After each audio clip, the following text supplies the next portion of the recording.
बैठ जाइए दिग्विजय जी, अब हो गया, लोग समझ चुके हैं आपको, बैठ जाइए। मान्यवर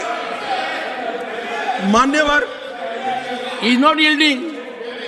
दिग्विजय सिंह ने कहा, मान्य सदस्य ने कहा कि भाई इसमें स्पष्टता नहीं है, इनको कितनी मिलेगी, इनको कितनी मिलेगी। मैं फॉर इंफॉर्मेशन दिग्विजय सिंह को कहना चाहता हूं, ये इन प्रिंसिपल बिल है। ट्राइबल डिपार्टमेंट और ओबीसी डिपार्टमेंट से अलग से इसके बिल आएंगे, जिसमें इसके रिजर्वेशन की सीटों की और चिन्हित करने की व्यवस्था होगी। वो एक अलग प्रक्रिया है, मगर ये स्पष्टता से कर देते। मैं दिग्विजय सिंह को बहुत अच्छे तरीके से जानता हूँ साहब, जब भी वो हंसकर बोलते हैं तब बहुत समाज के अंदर डिस्टर्बेंस होता है। बड़ा रिकॉर्ड है उनका, मैं रिकॉर्ड को जानता हूं। आज भी हंसकर बोले, मैंने बोला क्या निहितार्थ थे, फिर मैंने ध्यान से उनकी चीज को याद कर सोचा तो मुझे मालूम पड़ा कि इन्होंने कहा कि भाई किसी का छीनकर तो नहीं लगू। ये गुर्जर और बकरवाल को लड़ाना चाहते हैं, गुर्जर और बकरवाल को लड़ाना चाहते हैं। मैं आज फिर से कह देता हूं मान्यवर, बैठ जाइए दिग्विजय जी, अब हो गया, लोग समझ चुके हैं आपको, बैठ जाइए। मान्यवर इज नॉट यील्डिंग। किसी को अधिकार नहीं है अपने बड़े हृदय को दिखाने के लिए देश का एक भूभाग देश से चला जाए और मूक दर्शक बनकर खड़े रह जाए, किसी को अधिकार नहीं। मैं आज फिर से कहता हूं, ये आरोप से मैं सहमत हूं। हमारा नजरिया तंग है, देश की एक इंच जमीन भी जाती है तो इसके लिए भारतीय जनता पार्टी का हर कार्यकर्ता सर्वोच्चता से संघर्ष करेगा, लड़ाई करेगा और लड़ेगा। हमें कोई इसमें शर्म की बात नहीं। मान्यवर, मैं कुछ बातें कहना चाहता हूं। यहां गवर्नमेंट नहीं, यहां नेहरू। क्या कर रहे हो खड़गे जी, अभी भी वापस आओ।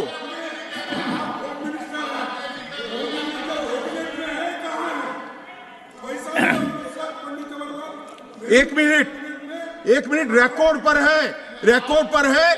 कश्मीर में दिग्विजय जी ने सरदार पटेल का नाम नहीं लिया। एक नाम लिया शेख अब्दुल्ला का, दूसरा नाम दिया जवाहरलाल नेहरू का। तो वो होम मिनिस्टर थे, क्यों नहीं दिया भाई? अब सुनिए दिग्विजय जी, अब सुनिए, सुनना पड़ेगा, ऐसे नहीं चलेगा। हमने सुना है, धैर्य से सुना है।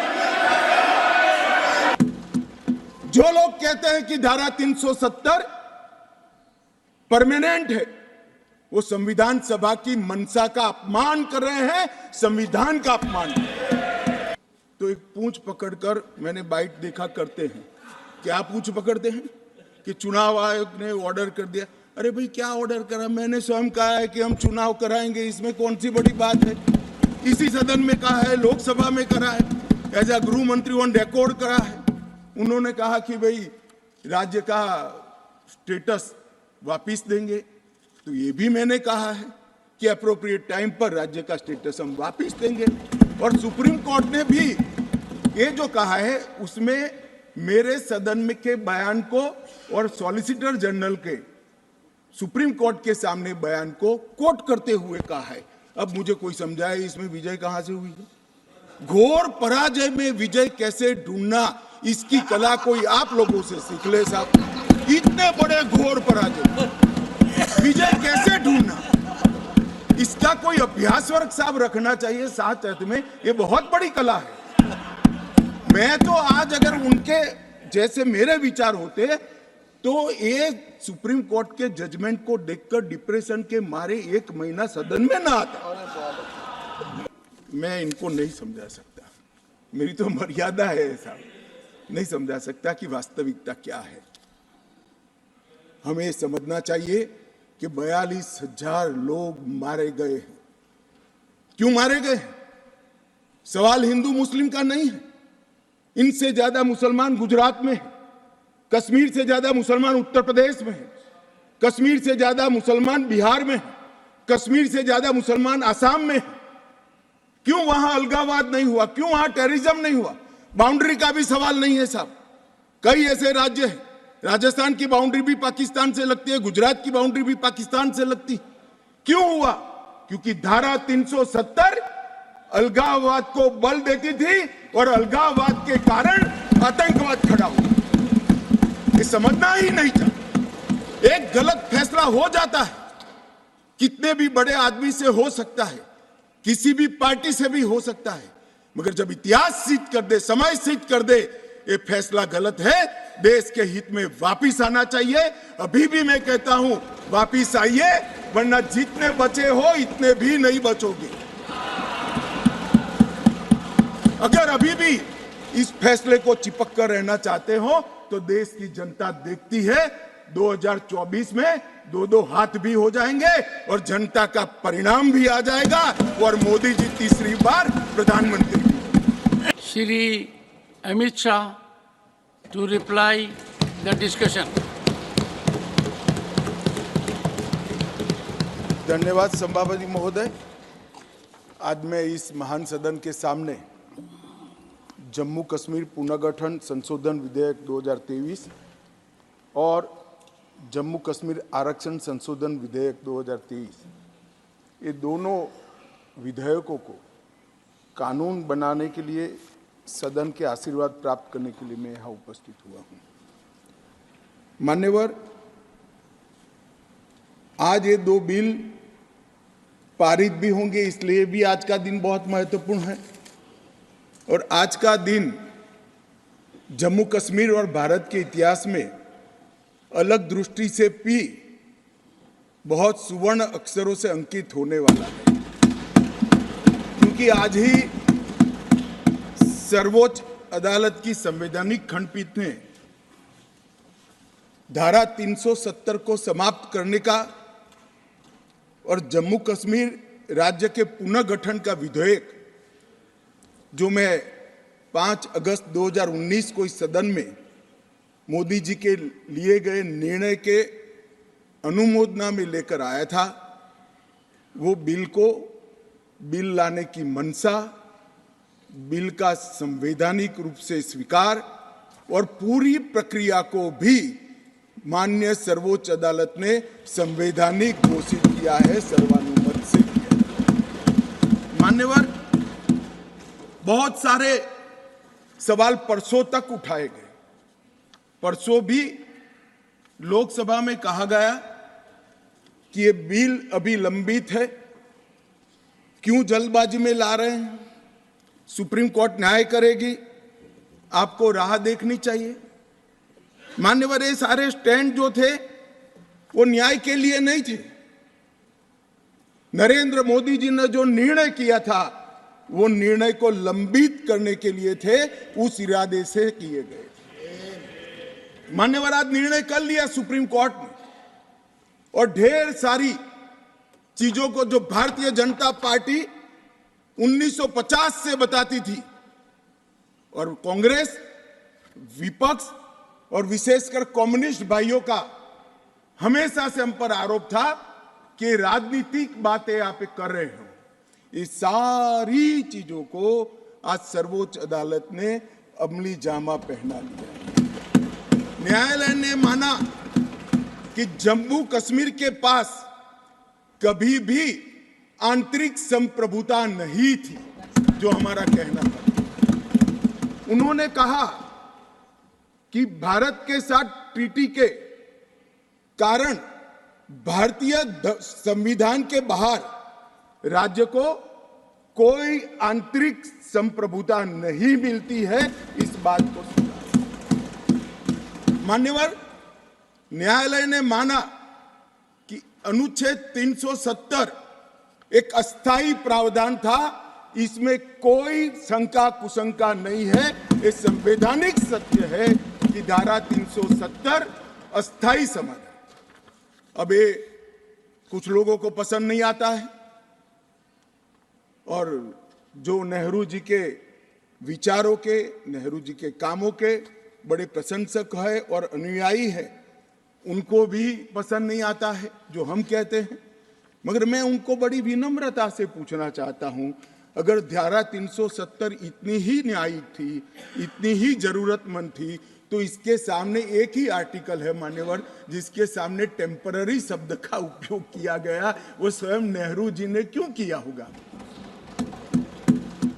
जो लोग कहते हैं कि धारा 370 परमानेंट है, वो संविधान सभा की मंशा का अपमान कर रहे हैं, संविधान का अपमान कर रहे हैं। मान्यवर, आज सुप्रीम कोर्ट ने कह दिया है कि इसका मतलब ये है, ये जो कहा धारा 370 अस्थायी प्रावधान था, इसका मतलब ये है कि ये दावा याचिकाकर्ता का 370 को कभी हटाया ही नहीं जा सकता। वो दावा सिरे से सुप्रीम कोर्ट ने खारिज कर दिया है कि संविधान को और देश के संसद के सदनों को पूरा अधिकार है धारा 370 हटाने। मान्यवर, न्यायालय ने यह भी माना कि राज्यपाल शासन और राष्ट्रपति शासन की जो उद्घोषणाएं हुई, इस पर भी ढेर सारे सवाल उठा गए कि राष्ट्रपति शासन गलत तरीके से लगाया गया, राज्यपाल शासन गलत तरीके से लगाया गया। इन्होंने भी, सुप्रीम कोर्ट ने यह भी माना कि राज्यपाल शासन और राष्ट्रपति शासन की उद्घोषणाओं को चुनौती देना ठीक नहीं है, ये पूर्ण रूप से संवैधानिक प्रक्रिया के तहत। मान्यवर, अनुच्छेद 370(3) में जो प्रावधान है वो संविधान सभा ने ही तय किया है। जब टेम्पररी इस प्रोविजन को किया गया तब सवाल हुआ है कि टेम्पररी है तो हटेगा कैसे। तो धारा 373 के अंदर एक प्रावधान डाला गया कि सीओ से राष्ट्रपति महोदय धारा 370 में सुधार भी कर सकते हैं, इस पर रोक भी लगा सकते हैं और पूर्णतया संविधान के बाहर भी कर सकते हैं। राष्ट्रपति का जो आदेश था, तत्कालीन राष्ट्रपति का 5 अगस्त 2019 का आदेश सीओ था, इसके माध्यम से राष्ट्रपति जी को पूर्ण अधिकार है अनुच्छेद 370 का संचालन बंद करने का। ये भी आज सुप्रीम कोर्ट ने सर्वानुमत से होल्ड कर दिया है, उसको उस पर मोहर लगाई। इस आधार पर याचिकाकर्ता ने एक तर्क दिया था। याचिकाकर्ता कौन है वो तो सभी लोग जानते ही है, सभी लोग जानते हैं, मैं कोई नाम देना नहीं चाहता। नहीं, नाम देकर क्या करेंगे, यही बोले ही है वो, तो इसमें कोई एक्सपोज करने जैसी बात नहीं। मान्यवर, 370 के तहत कोई भी घोषणा करने के पहले जम्मू कश्मीर की संविधान सभा का परमिशन जरूरी है, अनुमोदना जरूरी है, ये उनका क्लेम था। और उसको क्लेम को एक्सटेंड करते हुए आगे ले गए, क्योंकि अब तो जम्मू कश्मीर में संविधान सभा है ही नहीं। तो इसका मतलब ये हुआ कि जम्मू कश्मीर की संविधान सभा के परमिशन के बगैर धारा 370(3) के तहत कोई एक्शन नहीं लिया जा सकता और संविधान सभा समाप्त हो गई है, इसलिए धारा 370 परमानेंट हो गया। मान्यवर, ऐसा आर्गुमेंट मैंने मेरे जीवन में भी, मेरे 5 धाराशास्त्रियों को पूछा कि मेरी समझ में कोई गड़बड़ है या ये डिमांड कोई गड़बड़ है, कि डिमांड तो गड़बड़ है ही है, ये आर्ग्यू कर रहे हैं उनकी समझ में भी बड़ा प्रॉब्लम है। मान्यवर, आज सुप्रीम कोर्ट ने तय कर दिया कि जम्मू कश्मीर की संविधान सभा समाप्त होने से धारा 370(3) समाप्त नहीं हो जाता है, धारा 370(3) यथावत रहता है। मान्यवर, न्यायालय ने यह भी माना कि धारा 370 के तहत मिली हुई शक्ति का प्रयोग करते हुए राष्ट्रपति महोदय एक तरफा सूचना जारी कर सकते हैं, जिसको संसद के दोनों सदनों का सादे बहुमत से अनुमोदन चाहिए। ये भी आज सुप्रीम कोर्ट ने मान लिया। जो कहते थे कि राष्ट्रपति महोदय का सीओ ठीक नहीं है, आज उसका भी जवाब माननीय सुप्रीम कोर्ट ने दे दिया है। मान्यवर, उपयुक्त बिंदुओं का सीओ 272 पर कोई प्रभाव नहीं है, ये भी सिद्ध करते हुए अनुच्छेद 371(d) के तहत राष्ट्रपति द्वारा शक्ति का प्रयोग दुर्भावनापूर्ण नहीं है, उसको भी सुप्रीम कोर्ट ने होल्ड कर दिया है। मान्यवर, सुप्रीम कोर्ट ने यह भी होल्ड कर दिया है कि क्योंकि जब अब धारा 370 समाप्त हो चुकी है, अब जम्मू कश्मीर के संविधान का कोई अस्तित्व नहीं रहता है। मान्यवर, न्यायालय ने चुनाव कराने के लिए भी चुनाव आयोग को निर्देश करे। मान्यवर, बहुत सारे लोग, अब इसमें तो इतना सारा लूट गया, जो दावे थे सारे खारिज हो गए। तो एक पूंछ पकड़कर मैंने बाइट देखा करते हैं। क्या पूंछ पकड़ते हैं कि चुनाव आयोग ने ऑर्डर कर दिया। अरे भाई, क्या ऑर्डर करा? मैंने स्वयं कहा है कि हम चुनाव कराएंगे, इसमें कौन सी बड़ी बात है? इसी सदन में कहा है, लोकसभा में करा है, एज ए गृह मंत्री ऑन रिकॉर्ड करा है। उन्होंने कहा कि भाई राज्य का स्टेटस वापिस देंगे, तो ये भी मैंने कहा है कि अप्रोप्रिएट टाइम पर राज्य का स्टेटस हम वापिस देंगे। और सुप्रीम कोर्ट ने भी ये जो कहा है उसमें मेरे सदन में के बयान को और सॉलिसिटर जनरल के सुप्रीम कोर्ट के सामने बयान को कोट करते हुए कहा है। अब मुझे कोई समझाए इसमें विजय कहां से हुई है? घोर पराजय में विजय कैसे ढूंढना, इसकी कला कोई आप लोगों से सीख ले साहब। इतने बड़े घोर पराजय विजय कैसे ढूंढना, इसका कोई अभ्यास वर्ग साहब रखना चाहिए साथ अर्थ में। ये बहुत बड़ी कला है। मैं तो आज अगर उनके जैसे मेरे विचार होते तो ये सुप्रीम कोर्ट के जजमेंट को देखकर डिप्रेशन के मारे 1 महीना सदन में ना आता, मगर ये तो प्रेस कर रहे हैं। और कांग्रेस पार्टी ने आज प्रेस करी मान्यवर। और प्रेस में क्या किया, कहा कांग्रेस पार्टी ने? कांग्रेस पार्टी ने ये कहा मान्यवर कि ये जजमेंट आने के बाद भी हम मानते हैं कि धारा 370 को गलत तरीके से हटाया गया है। अब मान्यवर, देश के दोनों सदनों ने, देश की संसद की दोनों सदनों ने राष्ट्रपति के सीओ को अनुमोदना दे दी, कानून पारित हो गया, कानून नोटिफाइड हो गया। किसी ने चैलेंज भी किया सुप्रीम कोर्ट में, ठीक है, सबका अधिकार है, करना चाहिए। सुप्रीम कोर्ट में एक लंबी बहस भी हुई, 5 जजों की बेंच बनी और 5 सीनियर मोस्ट जज बने, बैठे इसमें, लंबी बहस, सबकी सुनवाई हुई, आज फैसला भी आ गया। मगर ये फैसले के बाद भी ये कहते हैं कि हम इसको नहीं मानते हैं और हम मानते हैं कि धारा 370 गलत तरीके से हटाया गया है। मान्यवर, मैं इनको नहीं समझा सकता, मेरी तो मर्यादा है ऐसा, नहीं समझा सकता कि वास्तविकता क्या है। हमें समझना चाहिए कि 42,000 लोग मारे गए हैं। क्यों मारे गए हैं? सवाल हिंदू मुस्लिम का नहीं है। इनसे ज्यादा मुसलमान गुजरात में है, कश्मीर से ज्यादा मुसलमान उत्तर प्रदेश में है, कश्मीर से ज्यादा मुसलमान बिहार में है, कश्मीर से ज्यादा मुसलमान आसाम में है। क्यों वहां अलगाववाद नहीं हुआ? क्यों वहां टेररिज्म नहीं हुआ? बाउंड्री का भी सवाल नहीं है साहब। कई ऐसे राज्य हैं, राजस्थान की बाउंड्री भी पाकिस्तान से लगती है, गुजरात की बाउंड्री भी पाकिस्तान से लगती। क्यों हुआ? क्योंकि धारा 370 अलगाववाद को बल देती थी और अलगाववाद के कारण आतंकवाद खड़ा हुआ। ये समझना ही नहीं था।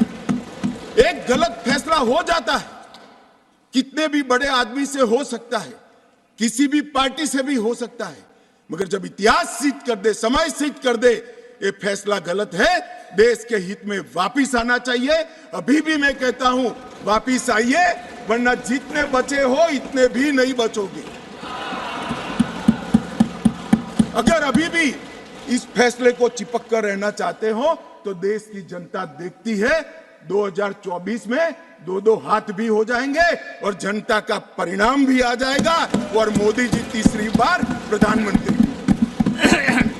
मान्यवर, मैं जिस 2 बिल को लेकर आया हूं वो 2 बिल एक प्रकार से सभी पार्टियों को मैंने सुना है, सर्वानुमत से बिल के तत्व को सबने समर्थन किया है। बिल का जो तत्व है, कंटेन है, इसका किया है। मुझे था कि विटरास खड़े हो जाएंगे कि हम अपोज में खड़े हैं, मगर मैं सभी पार्टियों को कहता हूं, तब ये तो काउंट करता हूं कि कम्युनिस्ट पार्टी कभी अच्छे काम का समर्थन नहीं कर सकती है, इसलिए सभी पार्टियों से मेरा मत बाकी दलों से। मान्यवर, कमजोर और वंचित वर्ग, ये जो नाम है किसी भी नागरिक की डिग्निटी को बहुत हर्ट करने वाला नाम है, अंतर की गहराइयों तक दुख खड़ा करने वाला नाम है। और बहुत समय से था, आज प्रधानमंत्री जी ने एक जो फैसला लिया है, जिस फैसले को वास्तविक स्वरूप देने के लिए मैं आपके सामने उपस्थित हुआ हूं, इसमें कमजोर और वंचित वर्ग की जगह अन्य पिछड़ा वर्ग ये नाम जोड़ने का फैसला दिया है, जो संवैधानिक दम से संवैधानिक शब्द है। मान्यवर, दूसरा बिल जो है वो दूसरा बिल जम्मू कश्मीर में सालों से अलग अलग प्रकार के विस्थापित हुए। मान्यवर, 80 के दशक से आतंकवाद की शुरुआत हुई, 89 से चरम सीमा पर पहुंचा। ढेर सारे कश्मीरी हिंदू, विशेषकर कश्मीरी पंडित और ढेर सारे सिख भाई घाटी छोड़कर पूरे देश भर में बिखर गए। जम्मू में गए, बेंगलुरु गए, गुजरात गए, दिल्ली गए, फरीदाबाद गए, देश भर में बिखरे। सभी राज्यों ने उनकी आवभगत भी की, सभी राज्यों ने उनको रिजर्वेशन भी दिया, कई राज्यों ने उनको नौकरी में प्रायोरिटी दी भी। कश्मीरियों को गले लगाने का काम पूरे देश ने किया है, पूरे देश की जनता ने। मान्यवर, वो बिखरे और ऐसे बिखरे कि अपने ही देश में वो विस्थापित हो गए, निराश्रित हो गए। जिनके पास अरबों खरबों की संपत्ति थी, वो दर दर की ठोकरें खाने के लिए मजबूर हो गए। मान्यवर, उन लोगों को सम्मान देने के लिए, और ये आंकड़ा कोई छोटा मोटा आंकड़ा नहीं है, 46,631 परिवार जो रजिस्टर्ड है वो वहां से विस्थापित हुए हैं, और 1,57,967 लोगों ने हमारे बहुत प्रयास के बाद 19 के बाद हमने एक अभियान चलाया, हर शहर में जाकर एडवर्टाइज दिया है, ऑनलाइन रजिस्ट्रेशन हो गया है और इतने लोग अब तक रजिस्टर हुए। तनख्वाह साहब ने कहा कि बहुत सारे हैं, करना चाहिए, मैं तो उनको निमंत्रित करता हूं। तनख्वाह साहब, आप जितने भी छूट गए इसकी सूची लाइए, आधी सेकंड में मैं रजिस्टर कर आपको एक्नॉलेजमेंट दूंगा। मान्यवर, ऑनलाइन प्रक्रिया है और मैं आज इस महान सदन के माध्यम से देश भर में बिखरे पड़े कश्मीरी पंडित और अन्य विस्थापितों को कहना चाहता हूं, नरेंद्र मोदी सरकार आपको न्याय देने के लिए कमिटेड है। आप मुझे लिखिए, कश्मीर सरकार को लिखिए, किसी भी विज्ञ के बगैर आपका रजिस्ट्रेशन कर दिया जाएगा। आप मतदार भी बनोगे, चुनाव भी लड़ पाओगे और जम्मू कश्मीर के अंदर आप मंत्री बनकर भी जा सकते हो। आपको पूरा। मान्यवर, 3 युद्ध भी हुए, 1947 में और 48 में युद्ध हुआ। 31,779 परिवार आज के पाकिस्तान अधिकृत कश्मीर से शरण लेकर भारत में आए। इनमें से 26,319 परिवार तत्कालीन जम्मू कश्मीर राज्य में बसे और शेष 5,460 परिवार अन्य भागों में बसे। दूसरा युद्ध हुआ 65 और 71 का, और छम्ब और नियाबत क्षेत्र से लगभग 10,065 परिवार विस्थापित हुए। 3500 परिवार 65 के युद्ध में हुए और इतने ही करीब 71 के युद्ध में हुए। अब तक 47, 65 और 71 के युद्धों में लगभग 41,844 परिवार विस्थापित हुए हैं। उनको भी भारत सरकार ने ढेर सारी चिंता करी है, मैं आगे बताता हूं। मगर ये बिल जो है मान्यवर, 3 सीटें, 2 जम्मू कश्मीर से विस्थापित परिवारों के लिए और 1 सीट पाक ऑक्यूपाई कश्मीर से विस्थापित आए हुए कश्मीरी भाइयों के लिए रिजर्व करने का काम नरेंद्र मोदी जी ने बहुत मन के साथ, चाव के साथ और संवेदना के साथ किया। मान्यवर, ये जो फैसला है उसी एक्ट का हिस्सा है जिस एक्ट को सब चैलेंज करते हैं। मैं उनको बताना चाहता हूं, जब आप 5 अगस्त 2019 के बिल को चैलेंज करते हो, तब आप डिलिमिटेशन कमीशन एक्ट को भी चैलेंज करते हो। ये मत भूलो कि आप इनके रिजर्वेशन के खिलाफ बात करते हो। मान्यवर, डिलिमिटेशन कमीशन ने गंभीरता से विचार करने के बाद समुदायों का प्रतिनिधित्व नॉमिनेशन द्वारा कराने की सिफारिश की है। और मान्यवर, जम्मू कश्मीर प्रशासन ने, जो आज स्वाभाविक है राष्ट्रपति शासन है, उसने भी अपना अभिप्राय डिलिमिटेशन कमीशन को दिया था। भारत सरकार ने के गृह मंत्रालय ने भी दिया था कि इनके प्रति सिंपैथेटिक व्यू लेना चाहिए, इनका प्रतिनिधित्व होना चाहिए। जब वो अपनी जमीन में ही नहीं है तो असेंबली में कैसे चुनकर जा सकते हैं। मान्यवर, और ये आदेश उन्होंने प्रकाशित किया था, जिसको आज कानूनी जामा पहनाकर मैं ये बिल को लेकर उपस्थित हुआ हूँ। मान्यवर, ये जो डिलिमिटेशन कमीशन ने और भी कई फैसले किए हैं, मैं जरा सदन के सामने पूर्व की स्थिति और अभी की स्थिति बताना चाहता हूँ। पूर्व में जम्मू में सिर्फ 37 सीट थी, 37 सीट थी। अब नए डिलिमिटेशन कमीशन ने 37 से बढ़ाकर 43 सीट जम्मू क्षेत्र में बनाने का काम। मान्यवर, कश्मीर में 46 सीट थी, 46 सीटें थी। अब 46 की जगह 47 सीटें, 47 सीटें बनाने का काम। इस तरह से जम्मू और कश्मीर दोनों को मिलाकर 83 सीटें थी। लद्दाख की सीटें निकाल दी है क्योंकि वहां यूटी बन चुकी। 83 सीटें थी, उसकी जगह 90 सीटें अब डिलिमिटेशन कमीशन ने करी है, जिसको भारत सरकार ने माना। और पाक ऑक्यूपाई कश्मीर की 24 सीटों को आरक्षित रखा गया है, क्योंकि हम अभी भी मानते हैं, कोई जिसको जो बोलना है वो बोले। इस सदन में बोला हुआ शब्द इतिहास बनता है। मैं आज फिर से कहना चाहता हूं, पाक ऑक्यूपाई कश्मीर भारत का है, हमारा है, और हमसे कोई नहीं छीन। मान्यवर, हमने 24 सीटें पाक ऑक्यूपाई कश्मीर के लिए सुनिश्चित की है। मान्यवर, अब तक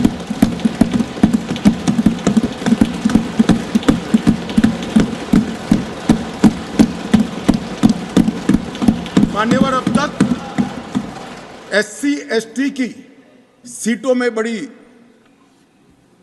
विसंगतताएं भी थी, और जो दिग्विजय की कहते थे संवेदनशील अप्रोच होना चाहिए, संवेदनशीलता होनी चाहिए।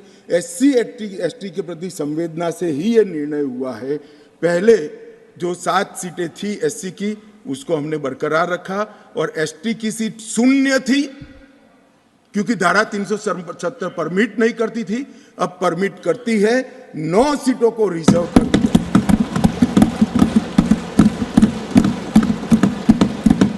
अरे जो कह रहे थे हमारे डॉक्टर साहब कि गुर्जर बकरवालों ने इस देश को बचाया है, मैं सदन में इस देश के गृह मंत्री के नाते कहना चाहता हूं, मान्यवर, कभी भी युद्ध हुआ, कभी भी आतंकवादियों ने पैंतरे रचे, मेरे गुर्जर बकरवाल भाइयों ने भारत के तिरंगे को ऊंचा रखा। और आज सालों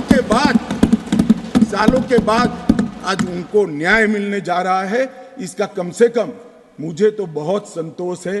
किसी को संवेदनशीलता दिखे या न दिखे, 75 साल तक उनका अधिकार जो भारत के संविधान ने दिया था, कौन रोक कर बैठा था उसको? कौन रोक कर बैठा था? क्या कोई जवाब दे सकता है? जम्मू कश्मीर के ST भाइयों के अधिकारों को कौन रोक कर? ये 3 परिवार रोक कर बैठे थे मान्यवर, जो 370 को एंजॉय कर रहे मान्यवर। और इसके अलावे भी ओपन सीट में भी वो लड़ सकते हैं। माननीय दिग्विजय सिंह ने कहा, माननीय सदस्य ने कहा कि भाई इसमें स्पष्टता नहीं है, इनको कितनी मिलेगी, इनको कितनी मिलेगी। मैं फॉर इंफॉर्मेशन दिग्विजय सिंह को कहना चाहता हूं, ये इन प्रिंसिपल बिल है। ट्राइबल डिपार्टमेंट और OBC डिपार्टमेंट से अलग से इसके बिल आएंगे, जिसमें इसके रिजर्वेशन की सीटों की और चिन्हित करने की व्यवस्था होगी। वो एक अलग प्रक्रिया है, मगर ये स्पष्टता से कर देते। मैं दिग्विजय सिंह को बहुत अच्छे तरीके से जानता हूँ। जब भी वो हंसकर बोलते हैं तब बहुत समाज के अंदर डिस्टर्बेंस होता है। बड़ा रिकॉर्ड है उनका, मैं रिकॉर्ड को जानता हूं। आज भी हंसकर बोले, मैंने बोला क्या निहितार्थ थे, फिर मैंने ध्यान से उनकी चीज को याद कर सोचा तो मुझे मालूम पड़ा कि इन्होंने कहा कि भाई किसी का छीनकर तो नहीं लगू। ये गुर्जर और बकरवाल को लड़ाना चाहते हैं, गुर्जर और बकरवाल को लड़ाना चाहते हैं। मैं आज फिर से कह देता हूं मान्यवर, बैठ जाइए दिग्विजय जी, अब हो गया, लोग समझ चुके हैं आपको, बैठ जाइए। मान्यवर, मान्यवर, He is not yielding.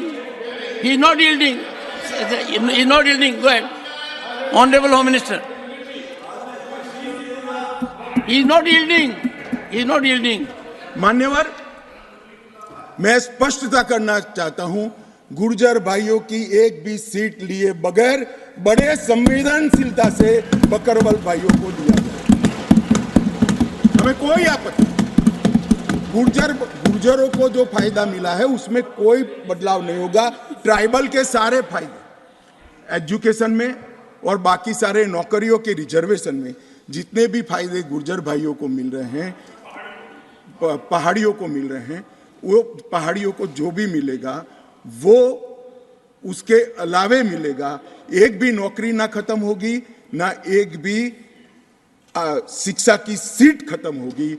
पूरा का पूरा अधिकार आपका भी रहेगा, उनका भी। मान्यवर, एक बहुत बड़ी चर्चा चली कि जवाहरलाल नेहरू जी का कश्मीर के लिए कंडक्ट और इस पर हमारा नजरिया थोड़ा तंग है।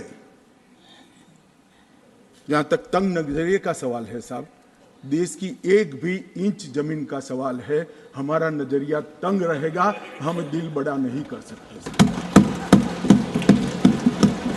किसी को अधिकार नहीं है अपने बड़े हृदय को दिखाने के लिए देश का एक भूभाग देश से चला जाए और मूक दर्शक बनकर खड़े रह जाए, किसी को अधिकार नहीं। मैं आज फिर से कहता हूं, ये आरोप से मैं सहमत हूं, हमारा नजरिया तंग है। देश की एक इंच जमीन भी जाती है तो इसके लिए भारतीय जनता पार्टी का हर कार्यकर्ता सर्वोच्चता से संघर्ष करेगा, लड़ाई करेगा और लड़ेगा। हमें कोई इसमें शर्म की बात नहीं। मान्यवर, मैं कुछ बातें कहना चाहता हूं, बहुत कुछ कहा है, अभी कहा गया नेहरू के कारण कश्मीर यहां है, नेहरू जी के न होते तो शायद ये बिल ही नहीं आता और कश्मीर होता ही नहीं, इस तरह से कहा। मैं आज कहना चाहता हूं कि जो आजादी के बाद भारत की रचना को जानते हैं उनको मालूम होगा हैदराबाद में इससे भी बड़ा प्रॉब्लम हुआ था। क्या जवाहरलाल जी गए थे क्या?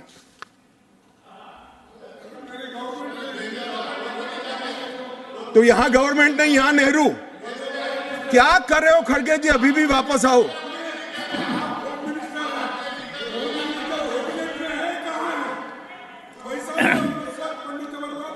एक मिनट, रिकॉर्ड पर है, कश्मीर में दिग्विजय जी ने सरदार पटेल का नाम नहीं लिया। एक नाम दिया शेख अब्दुल्ला का, दूसरा नाम दिया जवाहरलाल नेहरू का।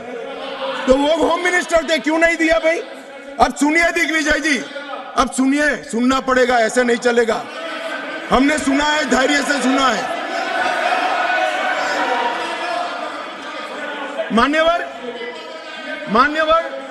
जूनागढ़ में क्या जवाहरलाल नेहरू गए थे? हैदराबाद में जवाहरलाल नेहरू गए थे, लक्षद्वीप में जवाहरलाल नेहरू गए थे, जोधपुर में जवाहरलाल नेहरू गए थे। जवाहरलाल नेहरू एक ही जगह काम देखते थे, जम्मू कश्मीर में, जिसको आधा छोड़कर आ गए। एक ही जगह देखते। मान्यवर, दूसरा, विलय लेट क्यों हुआ? सारे लोग जानते हैं साहब, इतिहास को 1000 फुट नीचे दफन कर दो, वो ऐसा बीज है जो वटवृक्ष बनकर सच्चाई बाहर आ जाती है। सब जानते हैं कि हमारा विलय इसलिए लेट हुआ कि महाराजा पर किसी एक व्यक्ति को किसी एक व्यक्ति को विशेष स्थान देने का आग्रह था, शेख अब्दुल्ला को विशेष स्थान देने का आग्रह था। इसके कारण विलय लेट हुआ और पाकिस्तान को आक्रमण करने का मौका मिला। मैं आज ये पूछना चाहता हूं कि इतने सारे कठिन राज्यों का विलय हो गया, कहीं पर 370 क्यों नहीं है? क्यों नहीं है? ना जोधपुर में है, ना जूनागढ़ में है, ना हैदराबाद में है, ना लक्षद्वीप में है। क्यों 370 नहीं है? कि संवेदनशील हृदय के कारण 370 है। संवेदनशील हृदय। मान्यवर, कंडीशन किसने रखी? किसने स्वीकार की? इतिहास जवाब मांगता है, देश की जनता जवाब मांगती है। जवाब देना पड़ेगा, भाग नहीं सकते इतिहास से कोई। मान्यवर, सेना भेजने में देरी क्यों हुई? और ये कहते हैं कि इसके बाद भी देरी हुई है। मैं साहब एक रेफरेंस सैम मानेकशॉ का देना चाहता हूं। फील्ड मार्शल सैम मानेकशॉ तब डायरेक्टर ऑफ मिलिट्री ऑपरेशंस थे। उन्होंने एक जगह पे कहा है कि कबीलाई हमलावर आक्रामक और लूट मचा रहे थे, तब चर्चा में ही व्यस्त थे। मैं व्यक्ति का नाम देना नहीं चाहता वरना खड़े हो जाएंगे। तब एक मीटिंग में सैम मानेकशॉ मौजूद थे। सरदार पटेल जी ने नेहरू जी को कहा, जवाहर आप कश्मीर चाहते हो या नहीं चाहते हो, देरी क्यों हो रही है? तब जाकर सेना भेजने का निर्णय हुआ है। जवाब देना पड़ेगा। नहीं दिग्विजय भी ऐसे मत करे, मैं भेज दूंगा आपको, पुस्तक ही भेज दूंगा। मान्यवर, Honorable Home Minister is not yielding. He is not yielding. Honorable Home Minister is not yielding. मान्यवर, एक बात सर्वविदित है, अगर असमय सीज फायर असमय नहीं होता तो आज पाक ऑक्यूपाई कश्मीर नहीं होता। अब पत्रों का जिक्र कर रहे हैं, किसी अंग्रेज सेनापति ने देखा, मैं जरूर देखूंगा इसको, अगर लिखा है तो देखना चाहिए। परंतु अफसर कुछ भी कहे, देश का प्रधानमंत्री का देश की जमीन के लिए संवेदनशीलता होना चाहिए या नहीं होना चाहिए? मान्यवर, इतना छोटा सवाल है। हमारी सेना जीत रही थी, वो भाग रहे थे। 2 दिन रुक जाते, पूरा पाक ऑक्यूपाई कश्मीर तिरंगे के तले आ जाता। क्यों किया? दूसरा, क्यों मामले को यूएन में ले जाया गया? अब ये सारी चीजों को आप कहते हैं कि रेफरेंस लाइए। मान्यवर, मुझे मालूम था दिग्विजय सिंह, हाँ करता हूं, बैठिए। मुझे मालूम था साहब ये खड़े हो जाएंगे, इसलिए मैं लेकर आया। मैं एक कोट अनकोट पढ़ता हूं। यूनाइटेड नेशन के अनुभवों के बाद मैं इस निष्कर्ष पर पहुंचा हूं कि वहां से कुछ संतोषजनक नतीजों की उम्मीद नहीं की जा सकती। मुझे सीज फायर करना अच्छा फैसला लगा, लेकिन इस मसले को ठीक से हम नहीं निपट पाए, नहीं परख पाए। हम सीज फायर पर और विचार करके बाद में निर्णय करना चाहिए था। हालांकि ये सब भूतकाल की गलतियां हैं। ये जो कोट है किसी और का नहीं है, जवाहरलाल नेहरू का है। अब उनको तो मानोगे या नहीं मानोगे कि उन्होंने गलती की है, स्वीकार करी है। और साहब एक मिनट, सोर्स भी बता देता हूं। Nehru memorial museum and library, Jawaharlal Nehru connection, JNSG 143 part 1। और उस वक्त जब अरे भाई, स्वयं नेहरू कह रहे हैं मेरी गलती थी, क्यों इतना पकड़ कर रखा है पूंछ? मान्यवर, और चलो संयुक्त राष्ट्र में जाना भी था तो अनुच्छेद 51 में क्यों ले गए, जहां भारत के अधिकार सीमित होते थे? अनुच्छेद 35 में जाते तो भी हमें कोई दिक्कत नहीं होती। ये भी एक बहुत बड़ा गलत फैसला था। और मैं बताता हूं मान्यवर, एक कहते हैं कि धारा 370 निरस्त कर दी। अगर कल को ये 40 साल के बाद, जोर से बोले मनोज झा जी, 40 साल के बाद, क्योंकि वो मानते हैं कि 40 साल के बाद मैं नहीं हूंगा, मैं तो 60 का हो गया, मेरा आयु 40 साल का हो ही नहीं सकता। वो कहते हैं 40 साल के बाद इतिहास पूछेगा तो कौन रिस्पॉन्ड। मैं बताता हूं 2 सदी तक अगर धारा 370 का फैसला गलत है तो मेरी सरकार का है, मेरा फैसला है। प्रधानमंत्री नरेंद्र मोदी जी ने फैसला लिया है। ना मोदी जी इस फैसले से भाग सकते हैं, ना हमारी कैबिनेट भाग सकते हैं, और ना हमारा पार्टी भाग सकता है। रिस्पॉन्सिबिलिटी ऑन करनी पड़ती है। जब इमेज बिल्डिंग के लिए बड़े बड़े फैसले लेते हैं, संवेदनशील दिमाग से फैसले लेते हैं, तब इसको ओन भी करना पड़ता है और देश को जवाब भी देना पड़ता है। इस तरह से नहीं चलता है इतिहास। और इतिहास, मेरी बात आज भी मानकर चलिए दिग्विजय सिंह, इतिहास किसी को नहीं बख्शता है, किसी को नहीं बख्शता है। मान्यवर, आज जो बिल लेकर मैं आया हूं, काफी लोगों ने पूछा कि क्या बदलाव आया है। अब मेरी कोई चश्मे की दुकान तो है नहीं जिससे वास्तविकता दिखाने का चश्मा मैं किसी को पहना सकूं। सबको अपने अपने चश्मे से देखना पड़ेगा, और चश्मे का अगर कांच गलत है तो दृश्य गलत हो जाता है। मान्यवर, पूरा कश्मीर और जो 2 करोड़ यात्री पूरे देश से जाकर आए, लाखों यात्री अमरनाथ यात्रा कर आए, हर महीने लाखों यात्री वैष्णो देवी के दर्शन करके आते हैं, और 100 से ज्यादा अधिक फिल्मों के शूटिंग हुए हैं, वो सभी एक मुख से कहते हैं कि कश्मीर की परिस्थिति अच्छी है, मगर स्वीकार करने को तैयार नहीं। मुझे मालूम नहीं है कौन सा चश्मा पहनकर ये देखते हैं। मान्यवर, मैं आज कहना चाहता हूं कि जिस कश्मीर में 40,000 से ज्यादा लोग मारे गए, कई पिताओं ने अपने कंधों पर बेटे के जनाजे लेकर गए। मान्यवर, अपनी बेटी की डोली तक कई लोग नहीं देख पाए, और कई बहनों ने अपने भाई को खो दिया। इनकी वेदना, हृदय अगर संवेदनशील है तो ही इसका अनुभव कर सकते हैं, मगर हमारे हृदय में जिनके हाथ में हथियार है, इसके लिए ही संवेदना है, तो इसका रास्ता मेरे पास नहीं है। मान्यवर, मैं इनकी मदद नहीं कर सकता, क्योंकि हमारे लिए मन में संवेदना है कश्मीर के युवा के लिए, कश्मीर की बच्चियों के लिए, और घाटी के भविष्य के लिए संवेदना है, आतंकवादियों के लिए नहीं। मान्यवर, मैं समझता हूं कि आज आर्टिकल 370 समाप्त होने के बाद, और उसके पहले भी नरेंद्र मोदी जी की सरकार आई 2014 में, आज युवाओं का भविष्य ब्लैक नहीं है, परंतु स्कूल का ब्लैक बोर्ड उनका भविष्य बन गया है। वो पढ़ाई लिखाई, जो युवा मान्यवर पत्थर लेकर घूमते थे, मोदी सरकार ने, इस प्रधानमंत्री ने इसके हाथ में लैपटॉप पकड़ाने का काम किया है। पूरी दुनिया का एक्सेस, और आतंकवाद और अलगाववाद की बात करने वाले लोग धारा 370 कर आधार बनाकर अलगाववाद की बात करने वाले लोग, आज जो लोग बात करते हैं, उनकी कश्मीर की जनता अनसुनी करती है, डेमोक्रेसी और डेवलपमेंट की बात करती है। मान्यवर, ये आज बदलाव हुआ है। अभी अभी कह रहे थे कि मैंने सदन में कहा था कि आतंकवाद समाप्त हो जाएगा। मैं मेरे जीवन में बोला हुआ भूलता नहीं हूं, और जो बोलता हूं उसको ओन करता हूं।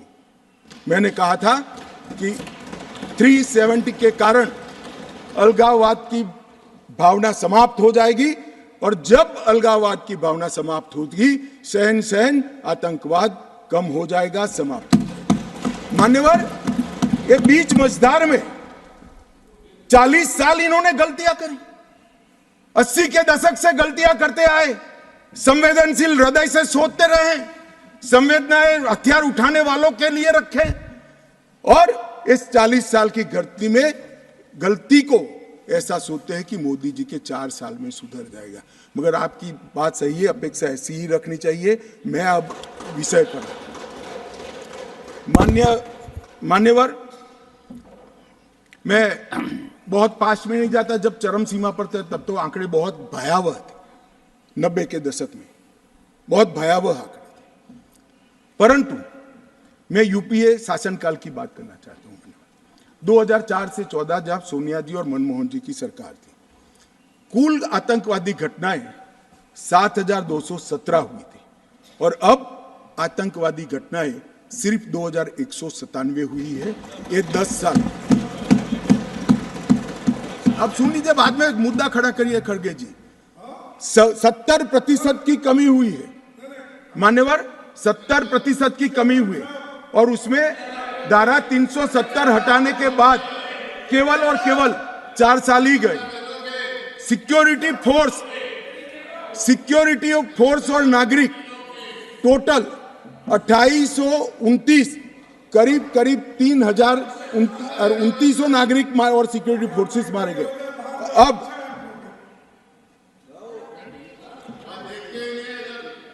मान्यवर 3,000 नागरिक उस वक्त 4 से 14 में मारे गए, 14 से 23 में 891 नागरिक मारे गए। 70% की कमी सिक्योरिटी फोर्सेस और नागरिक, और सिक्योरिटी फोर्सेस की मृत्यु में भी 50% की मान्यवर कमी। ये कह रहे हैं कि क्या हुआ है।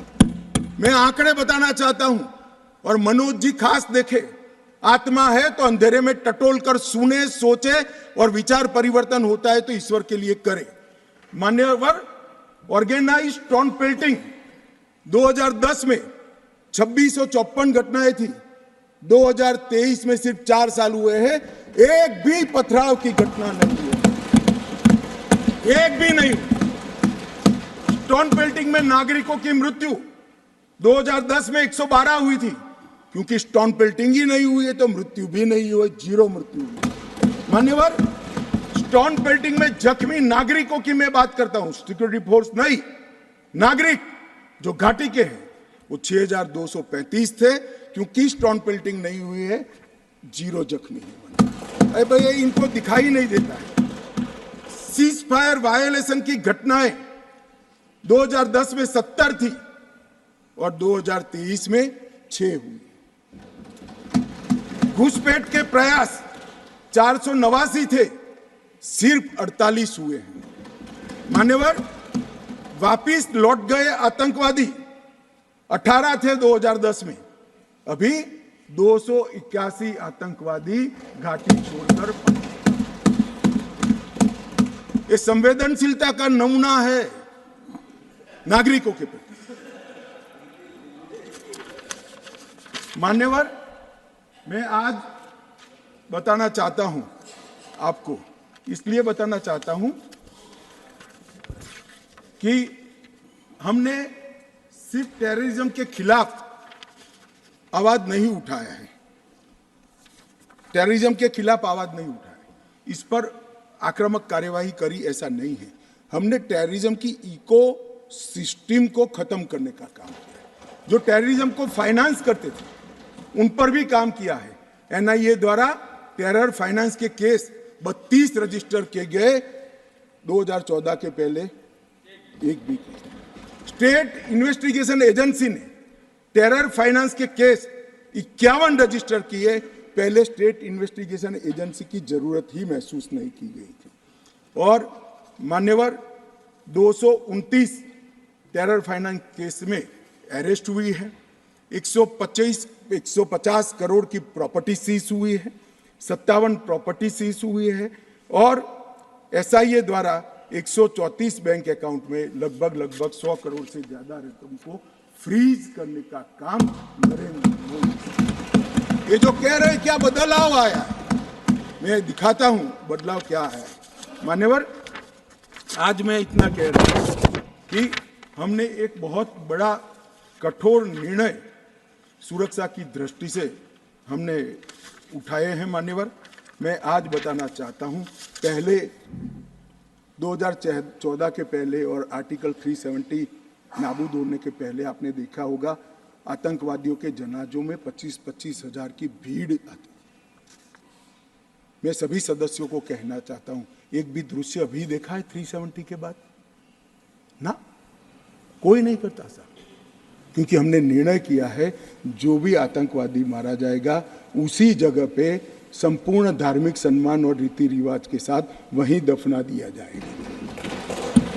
स्टोन पेल्टिंग क्यों कम हुई? जितनी नौकरियों की एडवर्टाइज है इसमें सरकार ने तय कर लिया है कि स्टोन पेल्टिंग का एक भी केस अगर रजिस्टर है तो वो परिवार में से किसी को नौकरी नहीं मिली।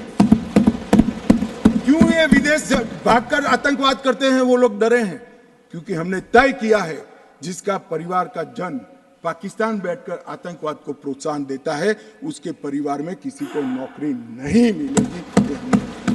मान्यवर, हमने तय किया है कि जो टेलीफोन रिकॉर्ड के आधार पर प्रस्तावित होता है कि किसी का परिवार का व्यक्ति लिप्त है आतंकवाद को बढ़ावा देने में, तो नौकरी में है तो भी उसको डिसमिस करने के सर्विस रूल्स हमने बनाए। मान्यवर, जीरो टेरर प्लान और कंप्लीट एरिया डोमिनेशन के माध्यम से पूरे टेररिस्ट प्रभावित क्षेत्र को आज हमने सुरक्षित करने का काम किया है। मान्यवर, आज मैं कहना चाहता हूं, जेल अड्डा बनकर पड़ी रही थी। नरेंद्र मोदी सरकार ने जेलों के अंदर जैमर लगाकर सख्ती लगाने का काम किया है और 105 करोड़ की लागत से एक नई जेल बन रही है जो सिर्फ टेररिस्टों के लिए बनेगी। मैं विश्वास के साथ कहता हूं, वो जेल की सुरक्षा कोई भेद नहीं पाएगा और टेररिज्म के अंदर कोई अपना योगदान नहीं देगा। मान्यवर, बार काउंसिल में भी जो समर्थक थे उनको भी संदेश कर दिया गया है और रोजगार, पासपोर्ट और गवर्नमेंट कॉन्ट्रैक्ट के लिए भी हमने ढेर सारी चीजें करी हैं।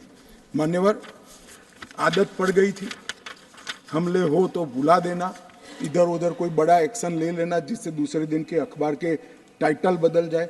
हम छिपाने में विश्वास नहीं करते हैं। मान्यवर, हमारे समय में भी हमले हुए शुरू में, क्योंकि पुरानी आदत पड़ी थी। उरी में भी हुआ, पुलवामा में भी हुआ। हमने सर्जिकल स्ट्राइक और एयर स्ट्राइक कर घर में घुसकर जवाब देने का काम है। हमें संवेदनशीलता कश्मीर के युवाओं के लिए, मगर संवेदनशीलता की व्याख्या टेररिज्म के लिए नहीं। माफ करना दिग्विजय जी, टेररिस्टों के लिए हमारे मन में कोई संवेदना नहीं। हथियार डाल दे, मेन स्ट्रीम में आए, स्वागत है उनका। मन मैं आज भी कहता हूं, नॉर्थ ईस्ट में कई लोग हथियार डालकर मेन स्ट्रीम में आए हैं। अगर कश्मीर में भी युवा भले हाथ में हथियार पकड़ा हो, हथियार डाल दे, कानून की अदालत के शरण में आए, हम उसका स्वागत करते हैं। संवेदना से हमारा हृदय भरपूर। मान्यवर, हमने जो किया है वो युवाओं के लिए किया है। मान्यवर, ये लोग पूछते हैं कि क्या हुआ। हमने धारा 370 और 35A को हटा दिया। मान्यवर, धारा 370 और 35 से कश्मीर के लोगों को तो अन्याय करती ही थी, मगर देश के आत्मसम्मान को भी ठेस पहुंचा। ये सिर्फ कश्मीरी लोगों का सवाल नहीं था, मनोज जाजिब कश्मीरी लोगों का सवाल नहीं था, 130 करोड़ लोगों का सवाल था। हमारे स्थापक नेता श्यामा प्रसाद मुखर्जी ने उस वक्त सवाल उठाया था और नेहरू जी की मिनिस्ट्री छोड़ दी थी कि एक देश में 2 विधान, 2 प्रधान और 2 निशान कैसे हो सकते हैं? नहीं हो सकते। और इसलिए इन्होंने इस पर आंदोलन किया और उनकी शंकास्पद मृत्यु हो गई और वो शहीद हो गए। मान्यवर, आज मुझे आनंद है, कश्मीर के लिए मरने वाला हर फौजी, छोटे से छोटा व्यक्ति, नागरिक से लेकर श्यामा प्रसाद मुखर्जी तक, जिनने बलिदान दिया है, वो सभी लोगों की आत्मा आज इस देश में से 2 विधान, 2 निशान और 2 प्रधान समाप्त कर संतुष्टि का सांस लेगी। आज सुप्रीम कोर्ट का फैसला मान्यवर ऐतिहासिक फैसला है और ये फैसले को मैं बहुत मन के साथ 130 करोड़ की जनता की ओर से स्वागत भी करता हूं और अभिनंदन। मान्यवर, आज एक संविधान, एक राष्ट्रध्वज और एक प्रधानमंत्री बन चुका है। श्यामा प्रसाद मुखर्जी का स्वप्न साकार हो चुका है। 2 राजधानी रखी, 2 दरबार रखे, सालाना 200 करोड़ रुपए का खर्च होता है। मान्यवर, अब एक केंद्रीय कानून है, जो केंद्रीय कानून है सभी राज्यों में जाता है, ऐसे कश्मीर में भी जाता है। मान्यवर, कश्मीरी, डोगरी, हिंदी, इसको पहली बार मान्यता देने का काम प्रधानमंत्री नरेंद्र मोदी जी ने किया। 35A के तहत कश्मीर की महिलाओं को न्याय देने का काम प्रधानमंत्री नरेंद्र मोदी जी ने किया। मान्यवर शिक्षा हो, नौकरी हो, पहली बार रिजर्वेशन देने का काम प्रधानमंत्री नरेंद्र मोदी जी ने, पहली बार एसटी समुदाय को विधानसभा में आरक्षण देने का काम नरेंद्र मोदी जी ने, राइट टू एजुकेशन एक्ट पहली बार धारा 370 जाने के बाद वहां हुआ, भूमि अधिग्रहण, पुनर्वसन और पुनर्स्थापना में उचित मुआवजा का कानून पहली बार जम्मू कश्मीर में धारा 370 निकाली, फॉरेस्ट राइट्स एक्ट पहली बार 370 समाप्त होने के बाद, SC ST prevention of atrocity act पहली बार जम्मू कश्मीर में 370 जाने के बाद, विसल ब्लोअर प्रोटेक्शन एक्ट पहली बार जम्मू कश्मीर में 370। साहब, ये विसल ब्लोअर ये भ्रष्टाचार के जुड़ा हुआ मामला है। जम्मू कश्मीर के किसी भी नागरिक को पूछो, सिफारिश के सिवाय नौकरी नहीं मिलती थी, बड़ी परेशानी थी, भ्रष्टाचार होता था क्योंकि 3 ही परिवारों का शासन था। क्यों विसल ब्लोअर प्रोटेक्शन एक्ट वहां लगाएंगे? अभी अभी झारखंड में किसी MP के यहां, मैं किस दल के हैं कहना नहीं चाहता, पूरी दुनिया जानती है, इतनी सारी कैश मिली कि बैंक के कैशियर कहते हैं हमने भी इतनी कैश कभी देखी नहीं है। गिनते गिनते 5 दिन हो गए, 27 मशीनें गर्म हो गई, मान्यवर गर्म हो गई, मशीनें बंद हो गई, मगर अभी समाप्त नहीं होता है। और एक घमंडिया गठबंधन ने इसकी टीका भी नहीं की है, उसको सस्पेंड भी नहीं किया, एक भी। मान्यवर ये खड़े हो गए,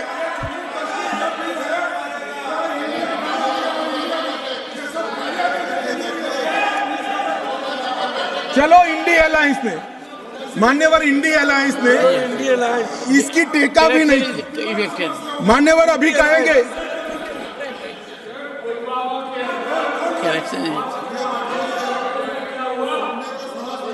correction is elected, but take it. मान्यवर मुझे मालूम है नहीं बैठेंगे, क्योंकि ओबीसी को सम्मान देना है, महिलाओं को रिजर्वेशन देना है, ये नहीं बैठेंगे, मुझे पूरा भरोसा है। वॉकआउट करेंगे, कितनी भी कटु बात को हम सुन लिए, अब आप जवाब नहीं सुनोगे, क्या बात है? 6 घंटे तक मैंने सुना है आपको, कैसे ना नहीं सुनोगे मुझे?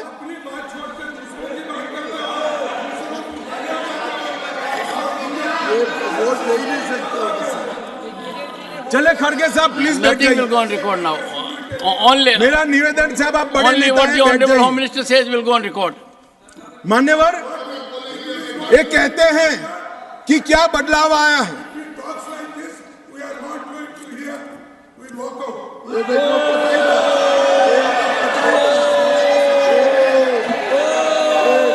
ओबीसी बोलिए साहब, ओबीसी बोलिए, ओबीसी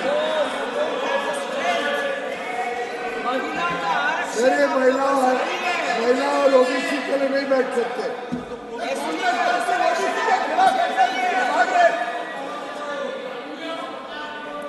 मान्यवर, बहुत सारे पीयूष भाई जैसे भले हृदय के लोगों को था कि ये जवाब सुनेंगे, मैं इनकी ऑफिस में कॉफी पीने के लिए गया, मैंने कहा नहीं सुनेंगे। तो पीयूष भाई ने मुझे पूछा क्यों नहीं सुनेंगे, मैं कोई कांग्रेस पार्टी ओबीसी विरोधी पार्टी है, इसलिए निश्चित इन्होंने काका काललकर कमीशन के रिपोर्ट को दबा कर रखा, इन्होंने मंडल कमीशन के रिपोर्ट को दबा कर रखा, इन्होंने ओबीसी आयोग को संवैधानिक मान्यता नहीं दी, इन्होंने ओबीसी के बच्चों को केंद्रीय पूल में रिजर्वेशन का अधिकार नहीं दिया, और इन्होंने ओबीसी का हमेशा विरोध करने का काम किया है। अभी अभी इनके नेता को किसी एनजीओ ने लीक कर दिया है, अर्थ मालूम है या नहीं है मालूम नहीं, कभी पूछ ले कोई फुल फॉर्म तो तकलीफ आ जाए मान्यवर, परंतु अभी एक लीक कर दिया है तो ओबीसी ओबीसी ओबीसी।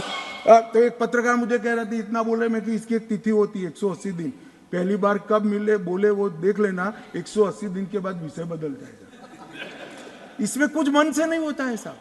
पूरा जीवन इनके पिताजी ने संसद के लोकसभा में खड़े रहकर मंडल कमीशन को लागू करने का विरोध कर दिया, वो आज ओबीसी की बात कर रहे हैं। मुझे तो भरोसा साहब नहीं बैठेंगे, मगर साहब ये पूछ रहे थे क्या परिवर्तन आया है। मैं आज उनको कहना चाहता हूं कि मुरली मनोहर जी राष्ट्रीय अध्यक्ष थे, नरेंद्र मोदी जी हमारी यात्रा के संयोजक थे। लाल चौक में तिरंगा फहराना था, हम सभी गए थे, हमें जाने नहीं दिया। मोदी जी और कुछ लोग जान की परवाह करे बगैर गए और तिरंगा फहरा है। तिरंगा फहराने के लिए भारत के हिस्से पर सेना को दखल करना पड़ता था। वही लाल चौक में 26 जनवरी को घर घर तिरंगा फहरा गया। मान्यवर कहते हैं क्या परिवर्तन आया है। 30 साल से थिएटर बंद थे, थिएटर नहीं चलते थे कश्मीर में। क्यों नहीं चलते थे, मैं इसकी मीमांसा में नहीं जाना था, परंतु आज कश्मीर में 3 थिएटर चालू हो गए हैं और 18 थिएटर घाटी में खुलने के इंतजार कर रहे हैं और कई लोगों ने लोन का एप्लीकेशन किया। मान्यवर शूटिंग नहीं होता था, 21 से अब तक 24 तक 100 शूटिंग हो चुके हैं। मान्यवर 100 शूटिंग हो चुके हैं। मान्यवर ये सब कहेंगे, इसको भी धर्म के चश्मे से देखेंगे। मैं आज कहना चाहता हूं कि मुहर्रम का जुलूस भी 30 साल तक नहीं निकला था, अभी नरेंद्र मोदी सरकार के समय में। मान्यवर इनको बदलाव दिखाई नहीं पड़ेगा। जैसे मैंने कहा उनके चश्मे में खराबी है, वो आज भी गलती स्वीकार करने के लिए तैयार नहीं है। मगर मैं उनको कहना चाहता हूं कि देश आपकी स्वीकृति का मोहताज नहीं है। देश की जनता अब समझ चुकी है कि कश्मीर के सवाल के मूल में जवाहरलाल नेहरू की गलतियां थी, वो पूरा देश। मान्यवर जीएसडीपी वो डेवलपमेंट का बड़ा द्योतक होता है। 1 लाख करोड़ का जीएसडीपी था 2014-15 में और आज 2,27,927 करोड़, डबल हो चुका है। डिग्री कॉलेज 94 थे, आज 147 है। ना आईआईटी था, ना आईएम था, ना एम्स था। आईआईटी भी खुल चुका, आईएम भी खुल चुका, 2 एम्स की प्रक्रिया चल रही है, एक खुल चुका है, दूसरा खुल जाएगा। मेडिकल कॉलेज 4 थे, 7 नए मेडिकल कॉलेज खुले। नर्सिंग कॉलेज 1 भी नहीं था, 15 नर्सिंग कॉलेज खुले। मेडिकल सीट 500 थी, आज 1300 मेडिकल सीटें हैं। पीजी मेडिकल सीट 367 थी 70 साल में, आज 297 नई जोड़ने का काम नरेंद्र मोदी सरकार ने किया। मिड डे मील के तहत सिर्फ रिकॉर्ड पर, करप्शन तो जो होता होगा, रिकॉर्ड पर 6 लाख बच्चों को भोजन मिलता था, आज 9,31,000 बच्चों को भोजन मिलता है। मान्यवर 30 लाख से टूरिस्ट का आंकड़ा 2 करोड़ पार कर गया। मान्यवर ये बताता है कि घाटी में ठीक है। 1485 से अधिक होम स्टे, अभी बताया जांगड़ा जी ने कि पहचान छुपा कर जाना पड़ता था, अच्छी गाड़ी में नहीं बैठ सकते थे, परिचय नहीं दे सकते थे। यहाँ घाटी के मुसलमान भाइयों के वहाँ होम स्टे चल रहा है और गुजरात, महाराष्ट्र, बंगाल से जाने वाले व्यक्ति इनके घर में रहकर खाना खाकर घाटी का लुत्फ लगभग 10,000 बिस्तर होम स्टे के अंदर हो गए। मान्यवर और प्रधानमंत्री ग्राम सड़क योजना प्रतिवर्ष 1100 का एवरेज था, अब 8,086 किलोमीटर का एवरेज बना है। 47 स्मार्ट सिटी के तहत योजनाएं थी, आज 173 है। प्रधानमंत्री आवास सिर्फ 24,000 बने थे, आज 1,45,000 बने हैं। घरेलू नल कनेक्शन सिर्फ 7,82,000 थे, आज 13,54,000 बने हैं। गठित की गई सेल्फ हेल्प ग्रुप 4,000 थी, आज 19,000 है। माननीय शिशु मृत्यु दर जो सबसे कठिन हेल्थ पैरामीटर है, इसका गिरावट बहुत कठिनता के साथ होता है। जो हेल्थ के पैरामीटर्स को जानते हैं उनको मालूम होगा। 1,000 पर 22 शिशु मारे जाते थे, आज 1,000 पर सिर्फ 16 शिशु मारे जाते हैं। 47 जन औषधि केंद्र थे, आज 227 जन औषधि केंद्र वहाँ पर स्थापित हो चुके हैं। मान्यवर इनको दिखाई नहीं पड़ेगा। मैं आज चले गए हैं, मगर दिग्विजय जी को कहना चाहता हूं, ये नरेंद्र मोदी जी के हृदय की संवेदना है कि घाटी और जम्मू में इतना बड़ा इतना बड़ा बदलाव डेवलपमेंट के क्षेत्र के अंदर हुआ है मान्यवर। सिर्फ हाइड्रो इलेक्ट्रिसिटी में 30,000 करोड़ का भारत सरकार ने इन्वेस्ट किया। रेलवे का पैसा अलग, नेशनल हाईवे का पैसा अलग। मान्यवर, लगभग पेंशन के लाभार्थी सिर्फ 6 लाख थे, रजिस्ट्रेशन नहीं होता था जम्मू की साइड से। अब ट्रांसपेरेंट रजिस्ट्रेशन के बाद 10 लाख लाभार्थी पेंशन के हो गए हैं। फूड सिक्योरिटी का कवरेज 43.8% था, आज 100% हो चुका है। हेल्थ कवरेज देश भर में एकमात्र राज्य ऐसा है जहां प्रधानमंत्री आयुष्मान भारत योजना मान्यवर सिर्फ गरीबों के लिए नहीं है, गरीब से लेकर धनी से धनी तक, फारूक अब्दुल्ला जी तक, सभी को प्रधानमंत्री आयुष्मान भारत योजना का फायदा मिलता है। ओपन एप्लीकेशन 50 से 60% था, अब 100% है। ऑनलाइन सर्विसेज सिर्फ 60 सेवाओं में थी, आज 1100 सेवाओं में ऑनलाइन सर्विसेज हो गई है। और स्पोर्ट्स में युवाओं की भागीदारी सिर्फ 2 लाख थी, आज 2022 में जम्मू कश्मीर के 60 लाख युवाओं ने खेलों में हिस्सा लिया। मान्यवर पूछते हैं कि क्या बदलाव आया, मैं इनको ही बताना चाहता हूँ। और मान्यवर ढेर सारी चीजें हैं, अब ये चले गए हैं, मैंने दूसरे सदन में भी बताया, मगर मैं देश की जनता को विश्वास दिलाना चाहता हूं कि मोदी जी ने लाल किले सी प्राचीर से इस देश को वादा किया था, और मोदी सरकार और प्रधानमंत्री स्वयं इस चीज पर अड़ग हैं कि कश्मीर के युवाओं को हाथ में कभी बंदूक नहीं लेनी पड़ेगी, पत्थर नहीं लेने पड़ेंगे, इनके हाथ में लैपटॉप और किताबें भी होगी, नए कश्मीर की शुरुआत होगी। मान्यवर, आतंकवाद मुक्त कश्मीर बनने की शुरुआत हो गई है। नया कश्मीर, विकसित कश्मीर, जब विकसित भारत बनेगा, कश्मीर देश के सभी राज्यों के समकक्ष होकर वहाँ पर खड़ा होगा। दुनिया भर के यात्री आएंगे ऐसे कश्मीर की रचना के लिए। ये जो विधेयक लेकर मैं आया हूँ, मैं आपको निवेदन करता हूँ सभी लोगों को